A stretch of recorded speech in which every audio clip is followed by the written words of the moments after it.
Bismillahirrahmanirrahim. Alhamdulillah nahmaduhu wa nasta'inuh wa nastahdihi wa nastarshiduh wa na'udzu billahi min shururi anfusina wa min sayyiati a'malina. Man yahdihillahu fala mudilla lahu wa man yudlil fala hadiya lahu. Wa asyhadu an la ilaha illallah wahdahu la syarika lah.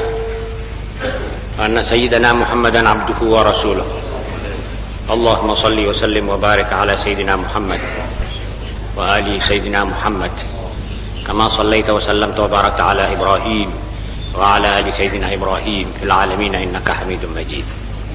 Amma ba'du, fa inna asdaqal hadithi kitabullah wa khairal hadi hadi sayyidina Muhammad sallallahu alaihi wa sallam.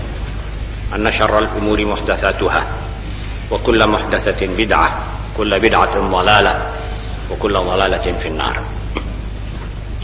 Ma'asyiral muslimin rahimakumullah. Assalamualaikum warahmatullahi wabarakatuh.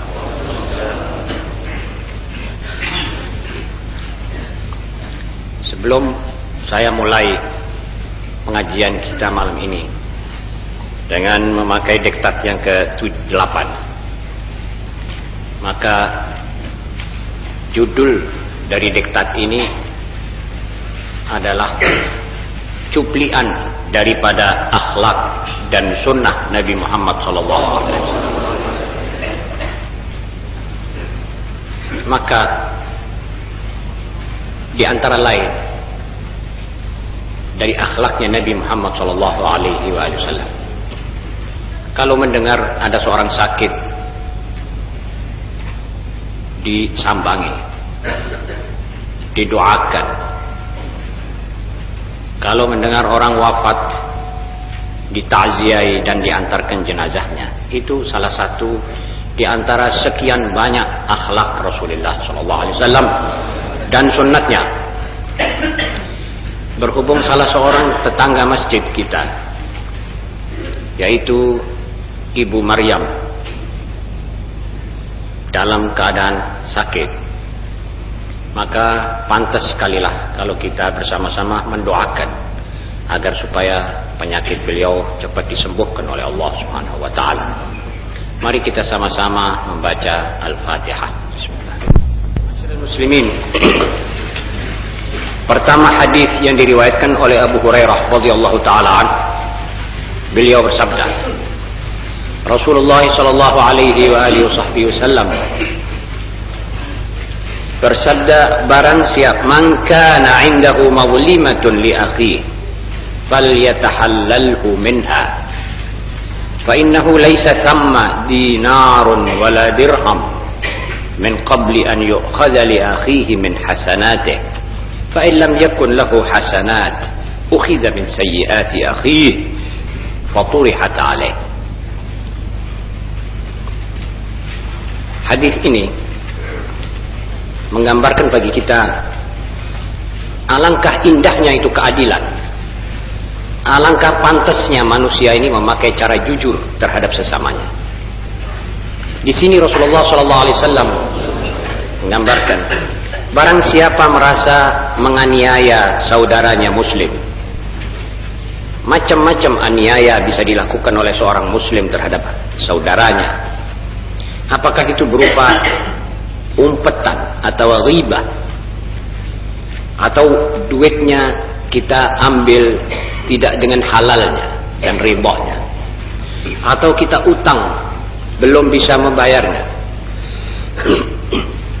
atau kita pukul dia, atau kita qazaf dia, dan banyak lagi hal-hal semacam ini. Kalau kita merasa berbuat begitu terhadap sesama muslim, Rasul sallallahu alaihi wasallam memerintahkan falyatahallalhu minha, hendaknya ia minta halalnya. Kalau utang misalnya atau barang yang sudah dimakan, dia minta dihalalkan. Saya tadi berbuat begini, saya minta dihalalkan. Atau masalah duit, atau masalah nama baik, atau masalah sangkaan yang buruk, termasuk juga qadzaf, menuduh seorang berbuat serong, Istri seorang dituduh berbuat serong, padahal tidak ada bukti, cuma berita-berita manusia yang suka berisik. Maka hendaknya dia yatahallal minha, minta halalnya di dunia. Sebelum, kata Rasulullah SAW, nanti dia akan ditemukan oleh Allah bersama manusia itu di suatu tempat yang duit, dinar dan peser tidak berlaku. Dan di situ nanti yang berlaku apa? Tukar menukar amal.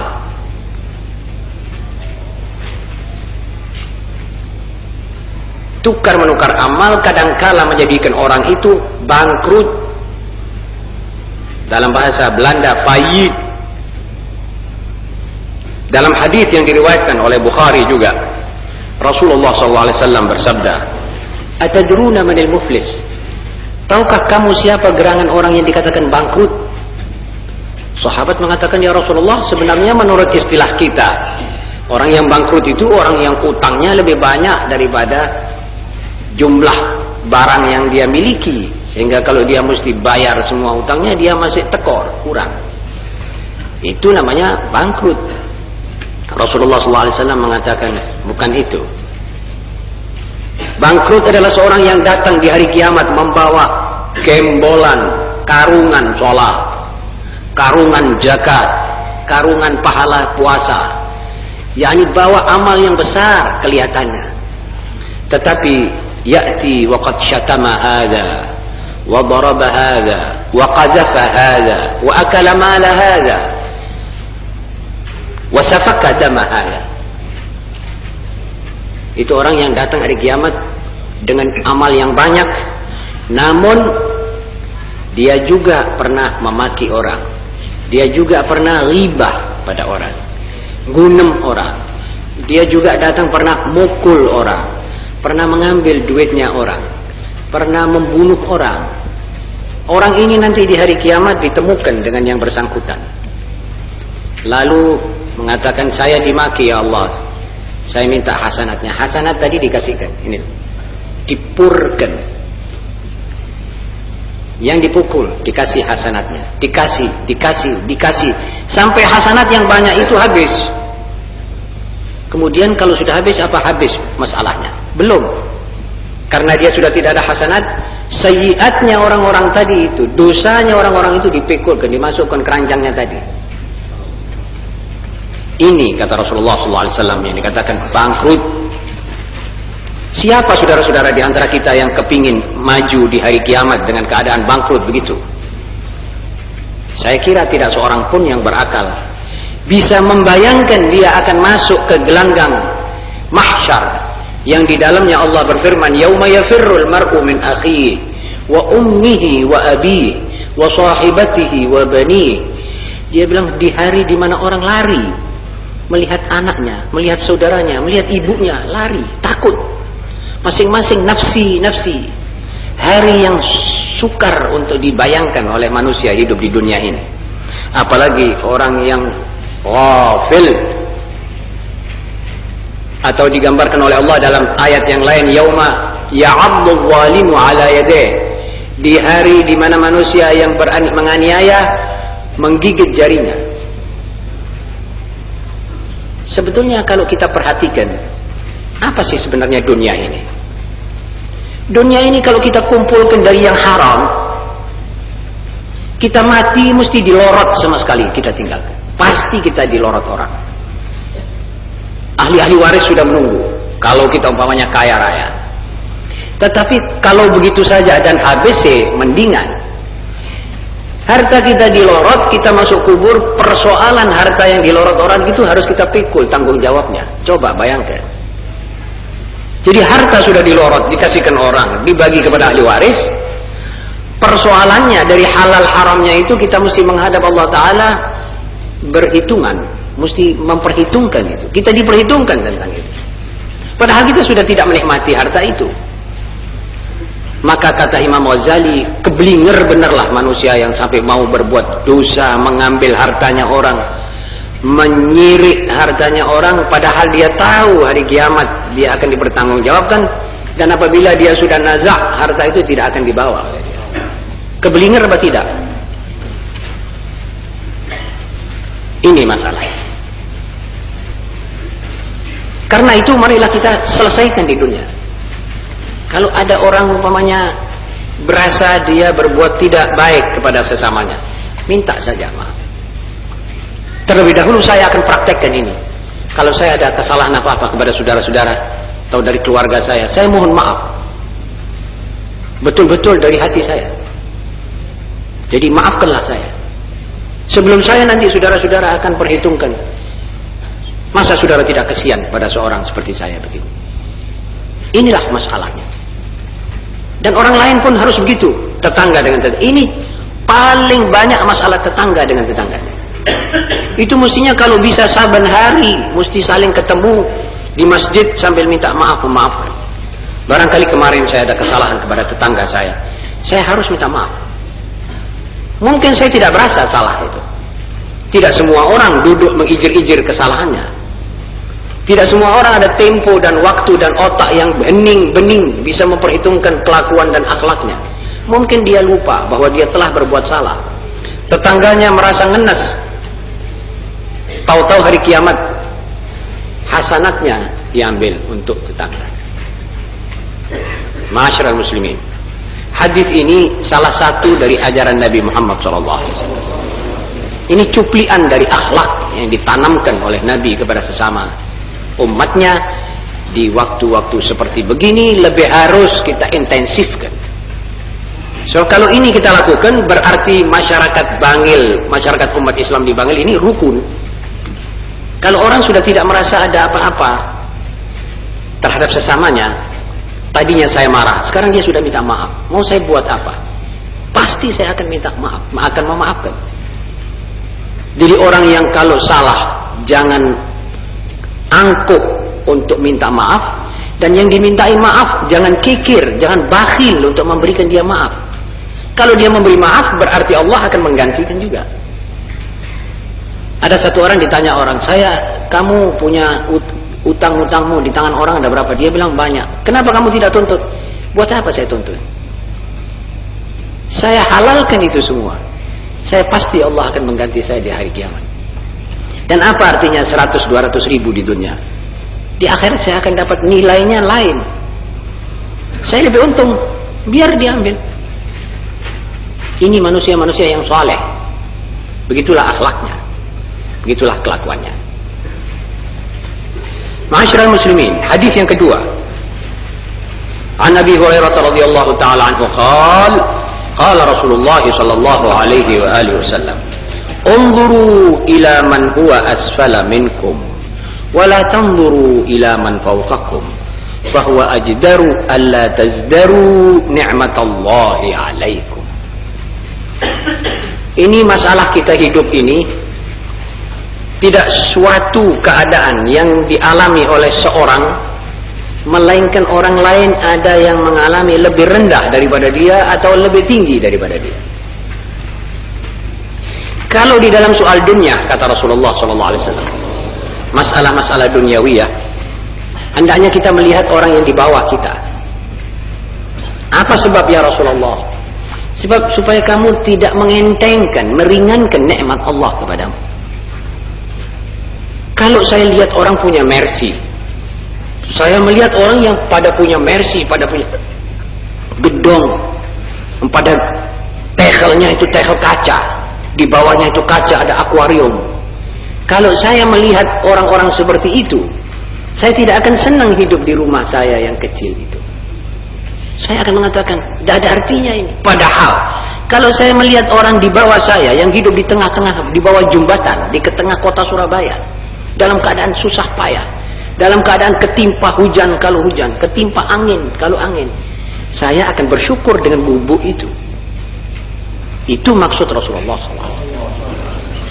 Dan apa sih sebenarnya dunia ini? Dunia ini kata Malik bin Dinar, suapan nasi yang kamu telan, rumah yang bisa mengayomi kamu daripada panas atau hujan, istri yang salihah, itu cukup sudah. Kesehatan badan, ini 4-5 macam ini sudah dunia semuanya itu di situ. Satu orang hidup di tempat-tempat seperti yang saya sebut pertama tadi, tapi badannya sakit. Apa artinya itu?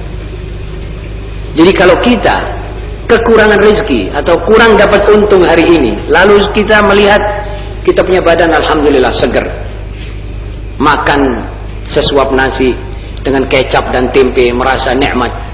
Karena apa? Karena sehat. Tetapi kebuli dan lain-lainnya kalau sakit orang tidak suka, tidak makan. Ini mesti kita syukur. Jadi selalu kita mesti melihat orang yang di bawah kita. Kalau kita melihat sudah sehat, kita lihat orang-orang yang masih dalam keadaan sakit, kita doakan. Kalau kita mendapat rezeki seapa yang diberi oleh Allah, terimalah. Jadi itu penerimaan rezeki adalah baik. Sifat nerimo apa yang diberi oleh Allah itu adalah baik. Dan sebaliknya, betapapun orang mengumpulkan dunia, kalau dia tidak mempunyai sifat menerima, masih melihat atasannya, dan pasti akan ada orang yang sekarang berhasil 1 bulan hasilnya 100 juta. Ada orang yang berhasil 150 juta hasilnya. Bagaimana dia punya ini? Apa dia sudah merasa puas? Dia masih kepingin 150 juta. Sudah tercapai 150 juta, ada orang yang hasilnya 1000 juta 1 bulan. Lalu bagaimana? Akhirnya dia itu tidak merasa puas dan tidak bisa bersyukur pada nikmatnya Allah. Tapi orang yang hasilnya 10.000, tetapi dia merasakan itu, dia bilang alhamdulillah saya ini hari dapat sekian. Orang yang tidak dapat apa-apa hari ini juga banyak. Orang yang hari ini bukan saja tidak dapat apa-apa, tetapi minta utang kepada orang karena dia sudah tidak punya, juga banyak. Terus turunkan ini, turunkan sampai nanti kita merasa Allahumma lakal hamdu syukra, terima kasih ya Allah, berasa. Tetapi kalau kita lihat di atas, sudah terang kita akan tidak merasakan nikmat Allah. Ini semuanya menurut Imam Ghazali, kecuali kalau melihat orang kelakuannya baik, ilmunya banyak, akhlaknya indah, itu harus kita melihat yang lebih tinggi daripada kita. Jangan kita merasa puas. Kalau kita sudah jujur, kita syukur kepada Allah, tapi kita melihat orang-orang yang lebih jujur daripada kita, kita kepingin menjadi seperti dia. Jadi kalau tentang akhlakul hasanah dan lain-lainnya, itu harus kita lihat atas kita. Kita sudah cukup sembahyang 17 rakaat sunnah muakkadah. Kita dengar orang-orang yang sembahyang ada yang 100 rakaat satu hari. Apa kita tidak kepingin mendengar itu berita? Apa kita tidak kepingin sholat satu hari sunnahnya 100 rakaat? Kalau kita, apalagi kita kuat dan kerja juga cukup kita lakukan, sudah yang cari nafkah sudah cukup waktu yang kita beri buang untuk itu. Kenapa kita tidak kepingin sholat 100 rakaat? Melihat yang atas kita, yang atas daripada kita tadi, mereka bisa sholat 100 rakaat. Itu kita diharuskan melihat atasan kita. Tapi dalam nikmat dan rezeki-rezeki yang maddi, yang bendawi, itu mesti kita lihat di bawah kita, supaya kita merasa ini sudah alhamdulillah, sudah bisa syukur.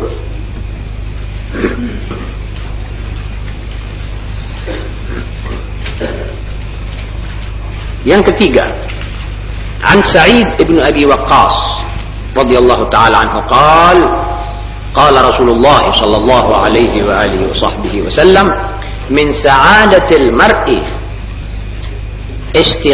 min sa'adati ibni Adam istikharatullah, wa min syaqawatihi tarkuhu istikharatullah subhanahu wa ta'ala.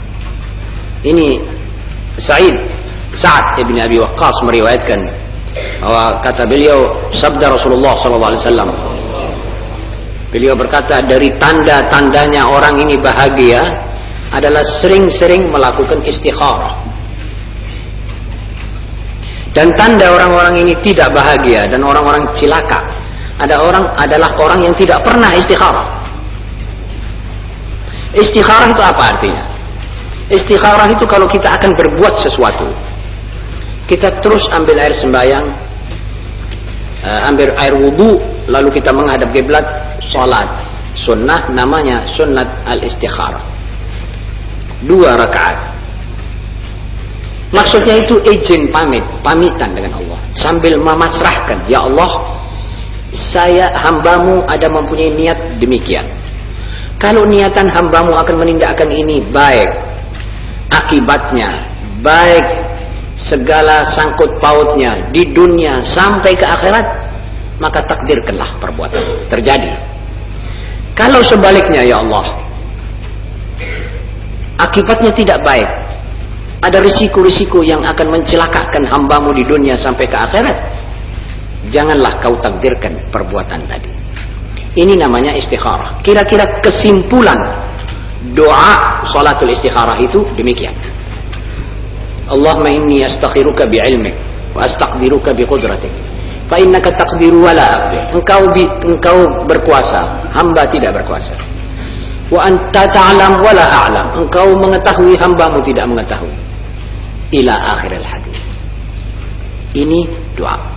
Sekarang banyak orang yang lupa. Kalau sudah mau mempunyai apa-apa, dia main pena dan dia kalkulasi tok. Dia kalkulasi hilir, mudik, kanan, kiri. Akhirnya sesudah kalkulasi, daya kemampuan manusiawinya terbatas. Karena dia tidak minta apa-apa daripada Allah untuk nyembadani lah paling sedikit. Kalau itu perbuatan, termasuk perbuatan yang soleh. Ada baiknya, ada akibatnya yang menyenangkan dia di dunia sampai di akhirat. Karena tidak adanya itu, maka perbuatan atau pekerjaannya tadi itu tidak ada hubungannya dengan Allah. Jadi amal yang sekular. Umumnya sekarang kita ini enggan. Kalau sudah mau berbuat apa-apa, terus pergi mengerjakan saja. Bukan soal-soal besar seperti mau kawin atau mengawinkan anak atau apa, itu besar itu. Mau kecuali yang diperintah oleh Allah ya. Kalau sudah jatuh kewajiban haji itu tidak perlu istikharah ya. Cuma sholat untuk waktunya kita mau berangkat itu istikharah, akan jalan minta petunjuk, minta itu saja. Tapi kalau istikharah itu perbuatan-perbuatan sehari-hari yang kita akan lakukan. Malah Al-Habib Tahir bin Husain bin Tahir dalam kitabnya Al-Maslakul Qarib mengatakan tiap hari, tiap matahari terbit kita harus istikharah. Kita borongkan saja sama sekali. Ya Allah, waktunya waktu duha. Jadi jam-jam 7 gitu. Kita sholat rakaatain dengan niat. Ya Allah, segala persoalan yang akan saya kerjakan ini hari. Apa saja. Kalau itu ada baiknya, takdirkan. Kalau tidak, jangan ditakdirkan. Jadi artinya kita sudah nitip-nitipkan apa yang kita akan tindakan ini kepada Allah. Untuk nanti Allah yang membereskannya. Allah yang akan menakdirkan kebaikan-kebaikan di balik segala perbuatan itu tadi. Ini untung. Yang untung ini siapa? Ya hamba ini. Sebab hamba dalam keadaan yang serba terbatas, kekuatannya terbatas, pikirannya terbatas, kecerdasannya terbatas, kemampuan badaniyahnya terbatas. Kalau ada hubungan istikharah tiap hari, maka itu sebenarnya akan menguntungkan kita, menguatkan, menambah daya fikir dan daya kekuatan pikiran kita.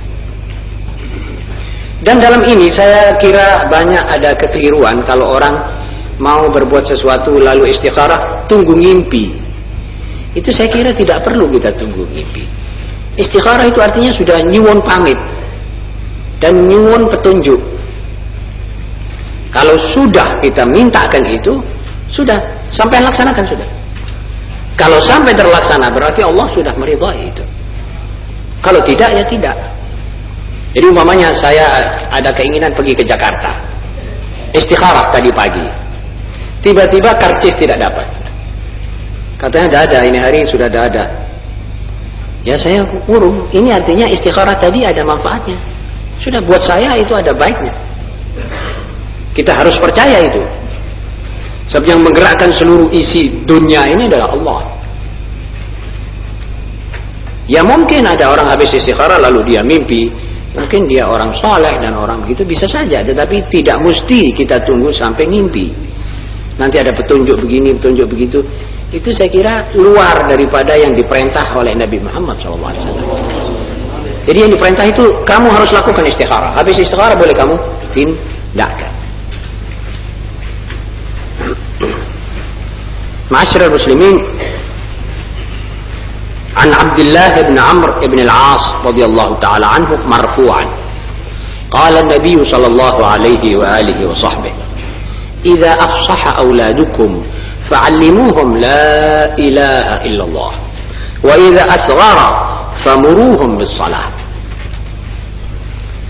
Ini Rasulullah SAW mengajar kita untuk melakukan sesuatu yang dilihat oleh beliau maha penting, yaitu kalau anak-anakmu sudah mulai bisa bicara, sudah bisa bertutur kata, ya kira-kira setahun setengah atau begitulah yang sudah mulai dia bisa bicara, 2 tahun, maka pertama-tama kalimat yang harus kita ajarkan pada anak ini adalah kalimat tauhid, la ilaha illallah.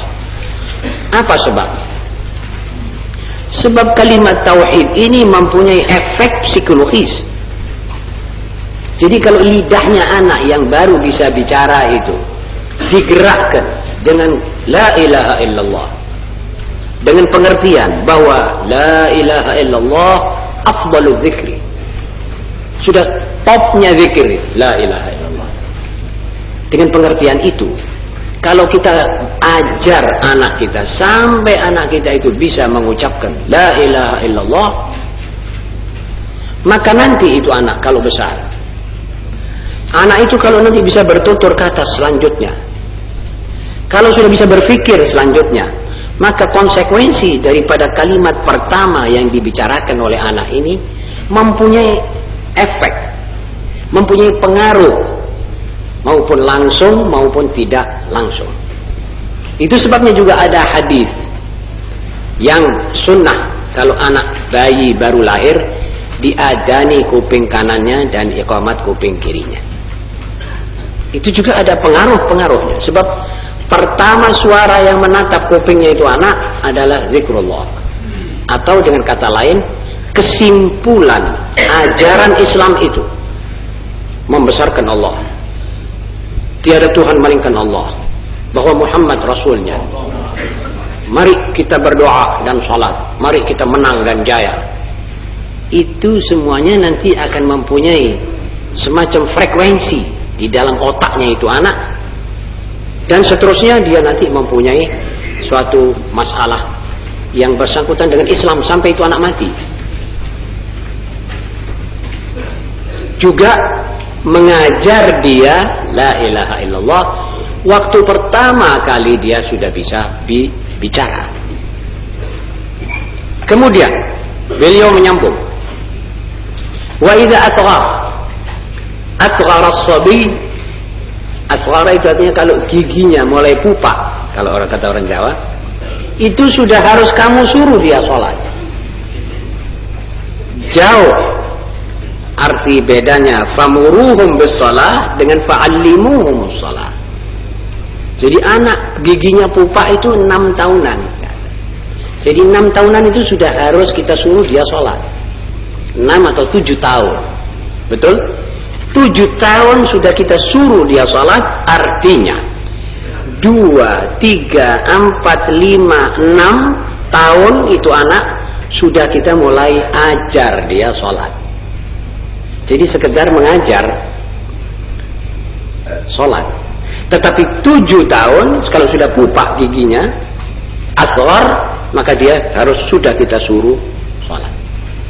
Jadi anak 3 tahun belum disuruh sholat, diajar sholat, dilatih kata-katanya, dilatih segala-galanya sampai 7, nanti pupak sudah kita bisa perintah dia, ayo sholat.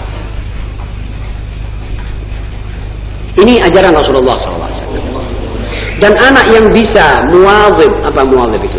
yakni rajin melaksanakan sholat sejak umur-umur yang kecil seperti itu anak tidak bisa sesat. Itu anak tetap stabil. Itu anak tidak parah, umpamanya kena goda setan itu tidak parah, tidak sampai hancur. Sebab dia sudah imun.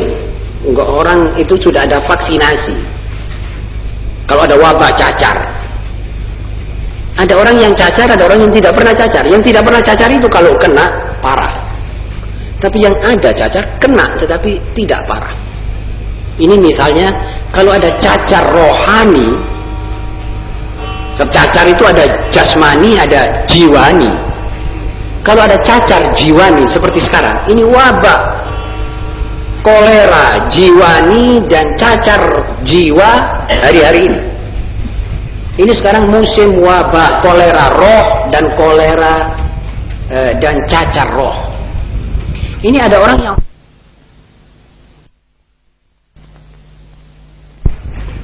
ada perbedaan. Ini dari kecil disuruh sholat. Ini kecil sebuah masjid. Jadi rohnya itu ada daya tahan lebih daripada yang tidak tadi. Itu sudah boleh dikatakan kaidah. Apa kaidah itu? Sudah boleh dipakai sebagai patokan. Jangan ragu lagi. Kalau anak saudara ajar dia la ilaha illallah, mulai dia bisa ngomong. Jangan ragu lagi bahwa ini anak akan ada imunitas.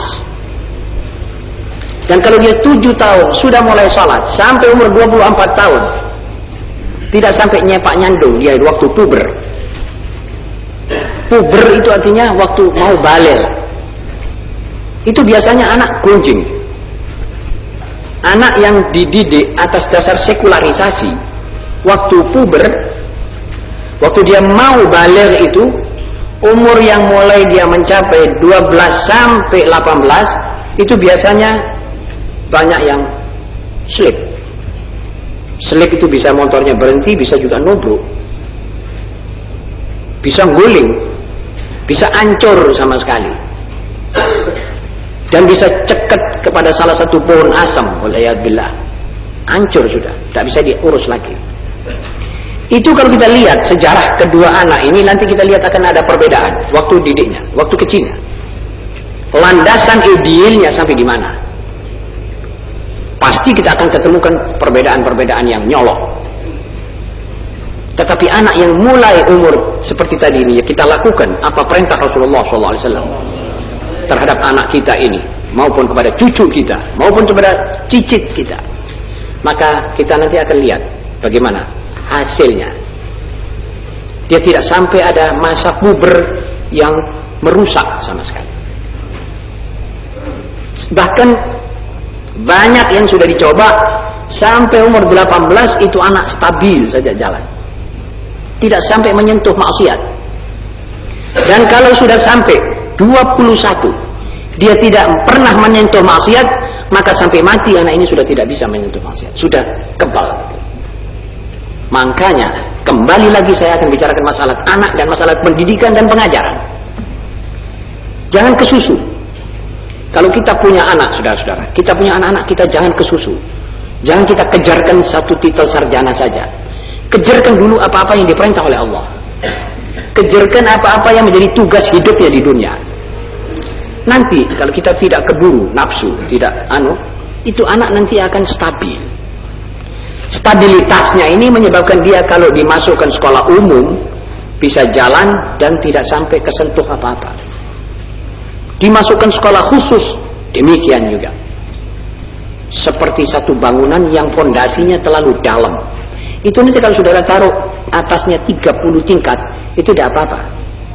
Tapi kalau 30 tingkat tanpa fondasi yang kuat, itu nanti 30 tingkat itu tenggelam, ambles, masuk atau rubuh. Tidak tahan kena angin kencang. Ini perumpamaan yang saya kira sudah bisa dipastikan persis dengan takdir Allah. Kalau kena angin kencang itu fondasi tidak kuat, rubuh. Sebaliknya anak-anak yang fondasinya kuat. Fondasi itu apa? Jiwa, itu roh. Rohnya dikuatkan. Imannya dikuatkan. Nah, itu semuanya dilatih daripada suara la ilaha illallah harus keluar dari mulutnya oleh dia sendiri, dan terus dia dengar, dia pelan-pelan nanti kita beri maknanya. Tiada Tuhan melainkan Allah. Tiada Tuhan melainkan Allah. Itu terus diajarkan. Insya Allah ini anak stabil. Efek psikologisnya akan tetap dirasakan olehnya dan disaksikan oleh kedua orang tuanya sendiri. Insya Allah. Sebab tidak mungkin Rasulullah SAW memerintahkan sesuatu yang masih kita ragukan, apakah ini betul apa tidak, apakah dicoba apa tidak, sudah tidak usah pakai coba-cobaan. Kalau Rasulullah SAW sudah memerintahkan, kita pegang itu perintah tanpa reserve. Perintah orang lain bisa kita anggap ada reserve, tapi kalau perintah Rasulullah SAW, kita boleh pegangan sambil merem, sambil pejam mata, tidak usah repot-repot. Inilah hasil atau isi diktat pada malam ini. Mudah-mudahan kita semua sanggup bersama-sama mengamalkan apa yang kita ketahui pada malam ini. Akhirnya, seperti mana biasa,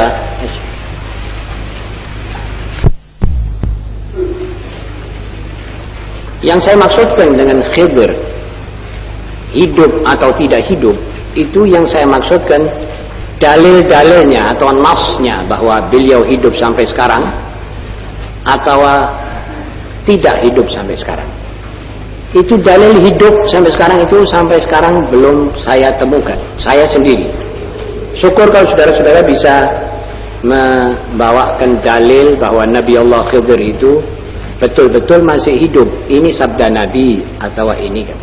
Wa amma penglihatan sebagian aulia akan Khidir, itu mungkin rohnya seorang itu bisa mengkristal.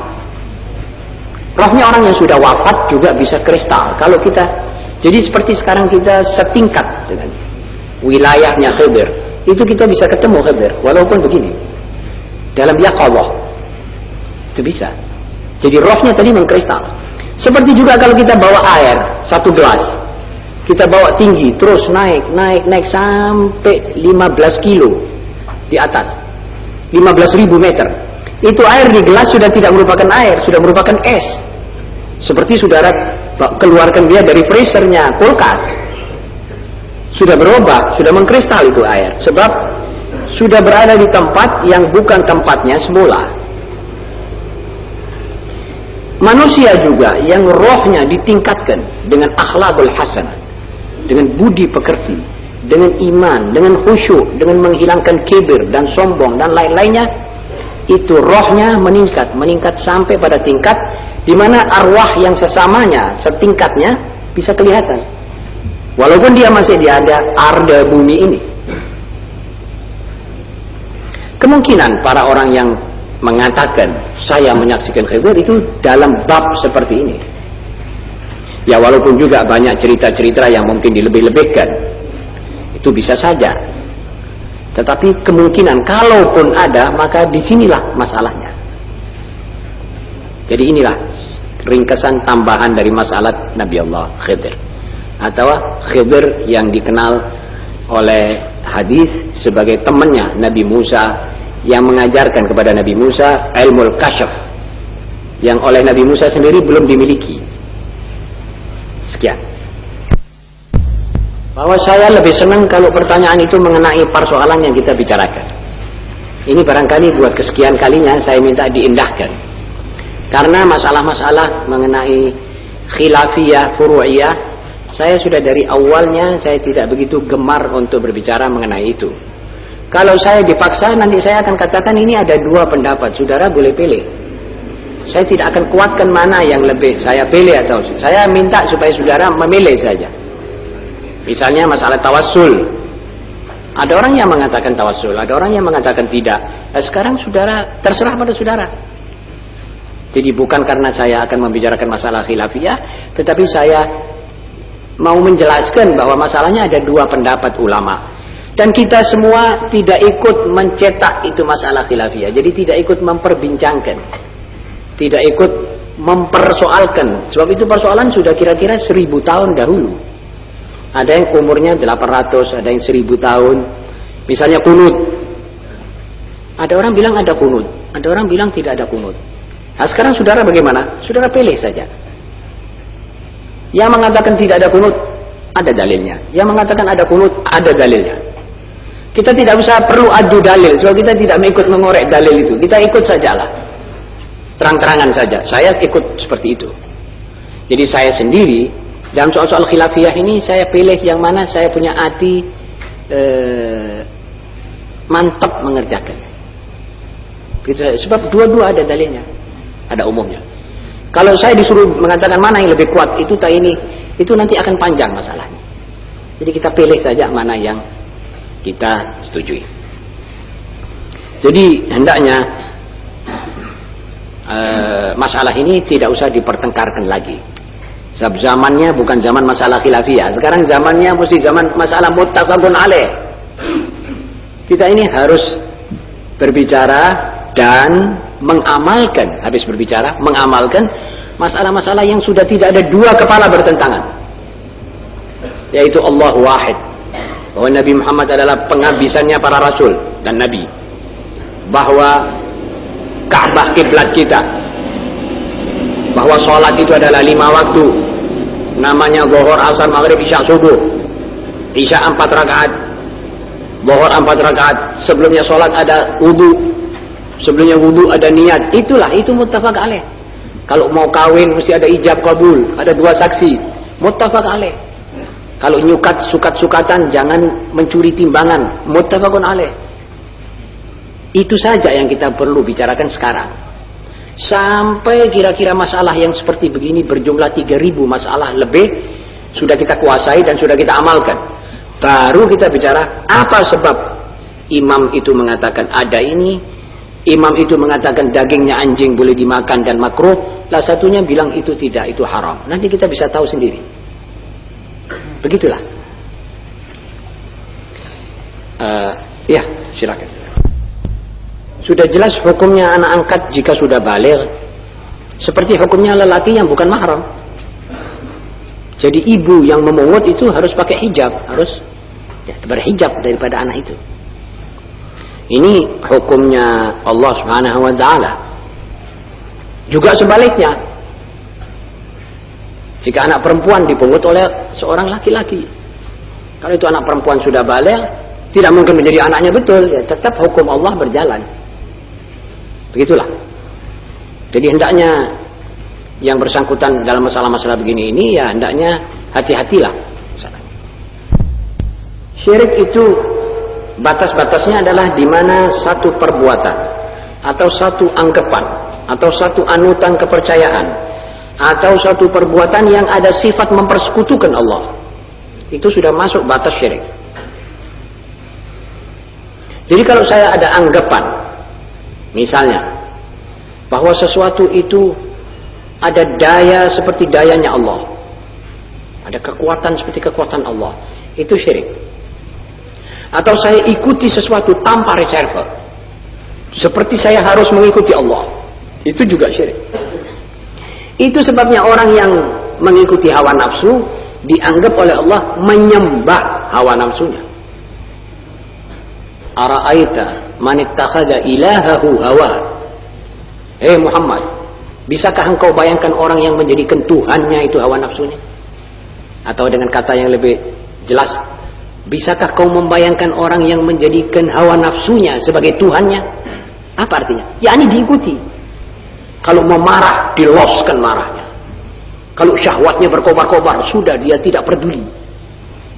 Istrinya orang, tetangganya sendiri, kadang-kadang sampai keluarganya sendiri, sudah lupa.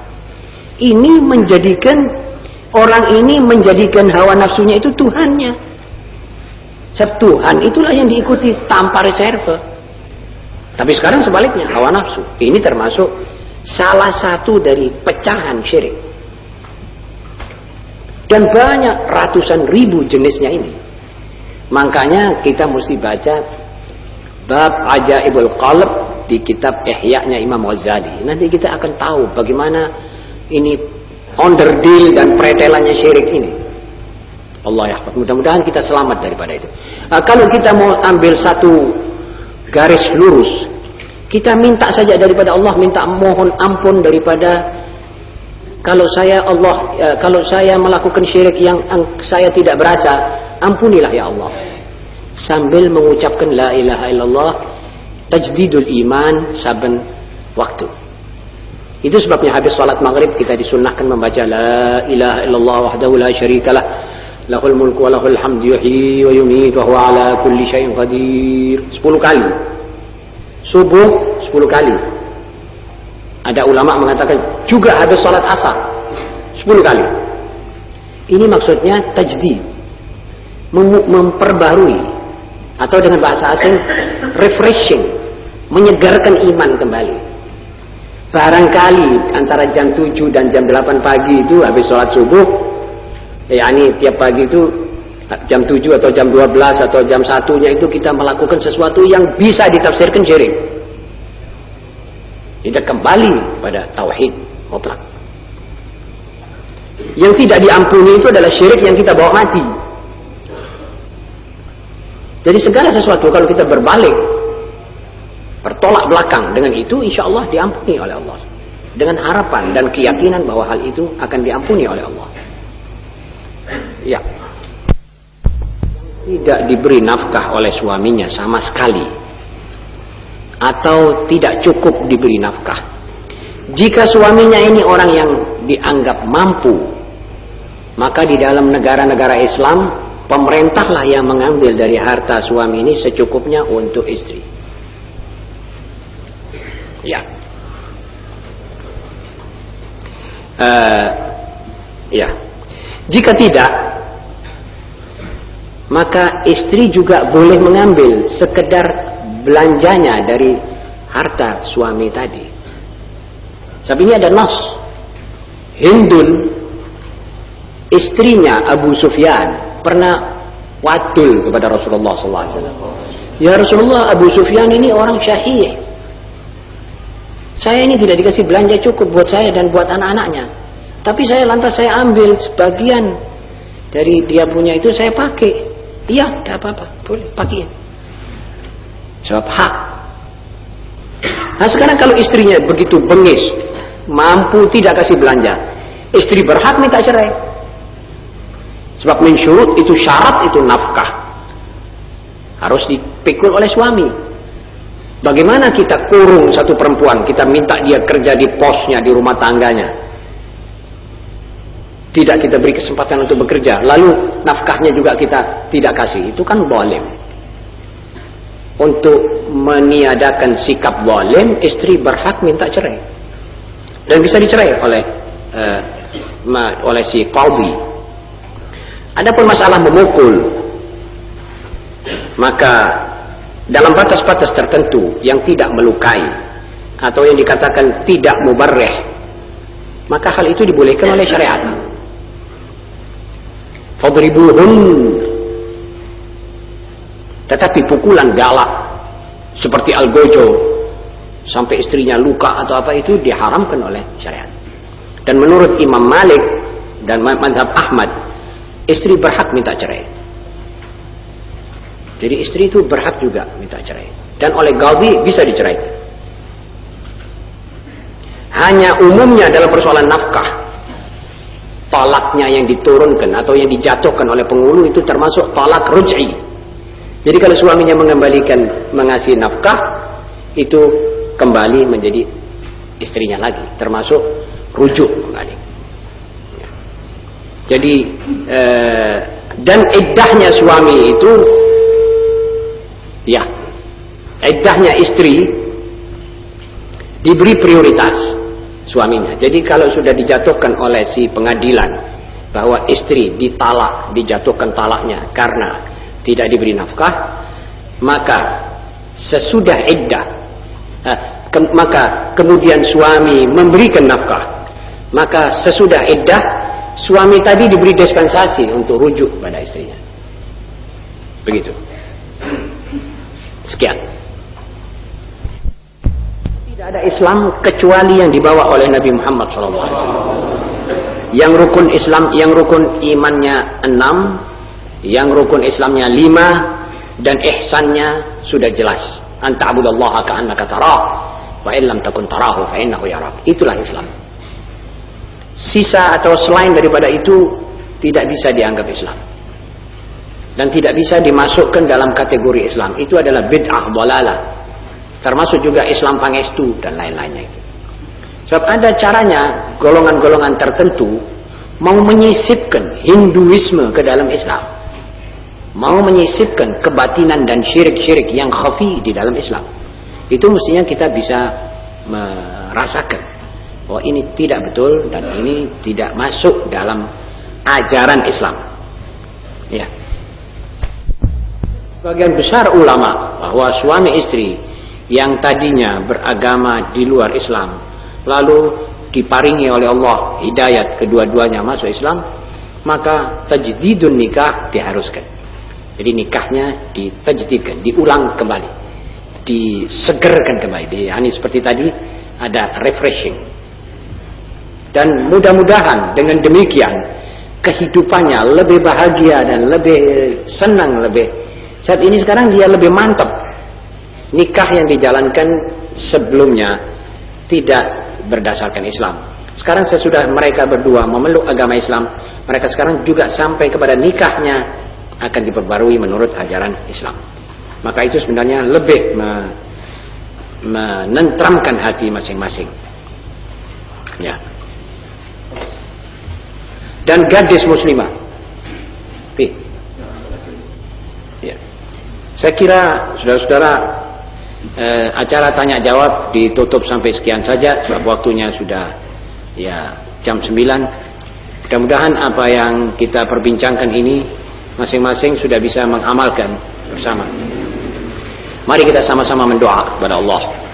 Ya Rabbana tarafna bi annana tarafna wa annana asrafna ala nadajrabna فاضرب علينا توبة تغسل لكل حوبة واستر لنا العورات وآمن الروعات واغفر لوالدينا ربي ومولودينا والأهل والإخوان وسائر الخلان وكل ذي محبة أو جيرة أو صحبة والمسلمين أجمع آمين ربي أسمع قلبا وجودا منانا باكتساب منا بالمصطفى الرسول نرضى بكل سوء صلى وسلم ربي عليه عز الحب وآله وصحبه عداد طج الصحب والحمد لله بالذي اللهم صل على محمد سبحانك اللهم وبحمدك أشهد أن لا إله إلا أنت أستغفرك وأتوب إليك.